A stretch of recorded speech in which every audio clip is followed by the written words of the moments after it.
Père et du Fils et du Saint-Esprit. Le Seigneur soit avec vous et avec votre esprit.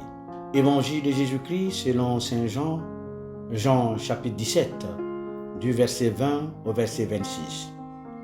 En ce temps-là, les yeux levés au ciel, Jésus priait ainsi: Père Saint, je ne prie pas seulement pour ceux qui sont là, mais encore pour ceux qui, grâce à leur parole, croiront en moi. Que tous soient un, comme toi, Père. Tu es en moi et moi en toi. Qu'ils soient un en nous, eux aussi, pour que le monde croie que tu m'as envoyé. Et moi, je leur ai donné la gloire que tu m'as donnée, pour qu'ils soient un, comme nous sommes un, en eux et toi en moi. Qu'ils deviennent ainsi parfaitement un, afin que le monde sache que tu m'as envoyé et que tu les as aimés comme tu m'as aimé. Père, ceux que tu m'as donnés, je veux que là où je suis, ils soient eux aussi avec moi et qu'ils contemplent ma gloire, celle que tu m'as donnée parce que tu m'as aimé avant la fondation du monde. Père juste, le monde ne t'a pas connu, mais moi je t'ai connu, et ceux-ci ont reconnu que tu m'as envoyé.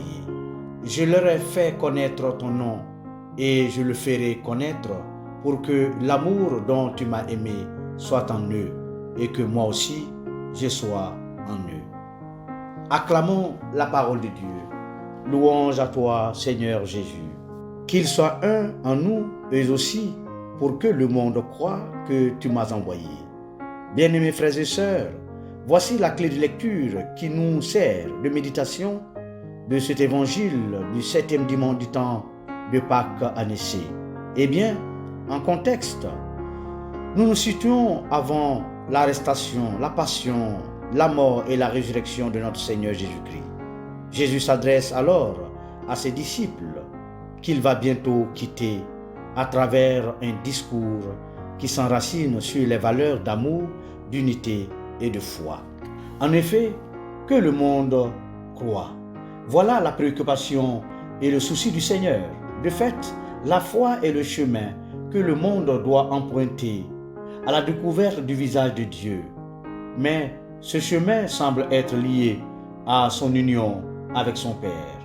Car le désir du Seigneur Jésus, c'est que nous puissions partager cette communion d'amour qui existe entre lui et son Père.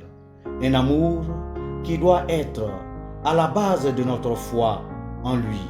Je leur ai fait connaître ton nom et je le ferai connaître pour que l'amour dont tu m'as aimé soit en eux et que moi aussi je sois en eux. Dit le Seigneur. C'est la confiance que les disciples ou chacun de nous aura en Jésus qui sera la lumière qui va illuminer nos intelligences afin que tous nous accédions à l'amour dont il nous a aimés et qui nous unit à son Père et notre Père. Frères et sœurs, la révélation que Jésus nous apporte à travers cette page de l'Évangile est claire. Seul l'amour entre le Père et le Fils nous permet d'accéder à la connaissance et à la communion en Dieu. C'est une unité d'amour qui nous rend accessibles au don de la communion trinitaire.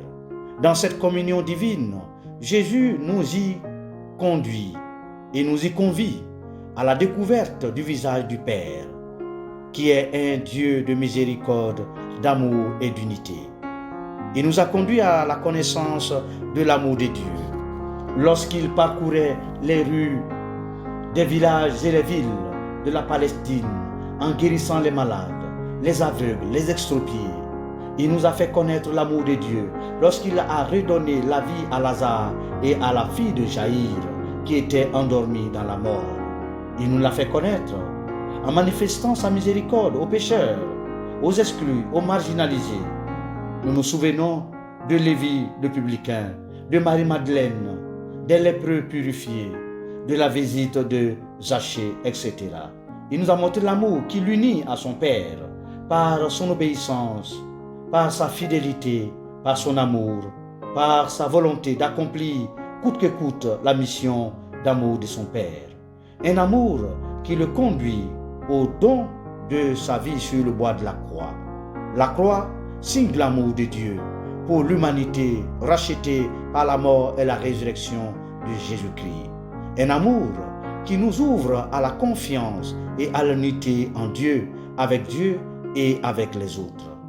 Pour que le monde croie, frères et sœurs, notre témoignage de foi dans le monde doit avoir comme point de départ notre amour et notre unité au Christ et notre union entre nous tous. On comprend dès lors que nos querelles, nos conflits internes, nos divisions ne sont que des contre-vérités, des contre-témoignages. Mon frère et ma sœur, les contre-témoignages affluent aujourd'hui dans notre monde, dans tous les domaines de notre vie. Le regard porté sur celles et ceux qui sont différents de nous et que nous rejetons ou que nous excluons, le manque d'unité, de solidarité et d'amour dans nos familles ou dans nos communautés à cause de l'orgueil, de l'arrogance ou de notre ego mal canalisé. Bien-aimés, ce dimanche nous invite à mettre le Christ au centre de notre vie de foi et de témoin afin que nous puissions réapprendre à aimer véritablement, où l'amour devient un signe et une pratique religieuse pouvant nous conduire au témoignage de la foi et à être des témoins d'unité et de fraternité. Puisse le Seigneur nous accorder le don de sa grâce afin que nous puissions être des pierres vivantes pour la construction d'un monde nouveau avec des valeurs nouvelles de fraternité, de solidarité, d'amour, emprunté de foi en prenant soin de nous et des autres. Amen.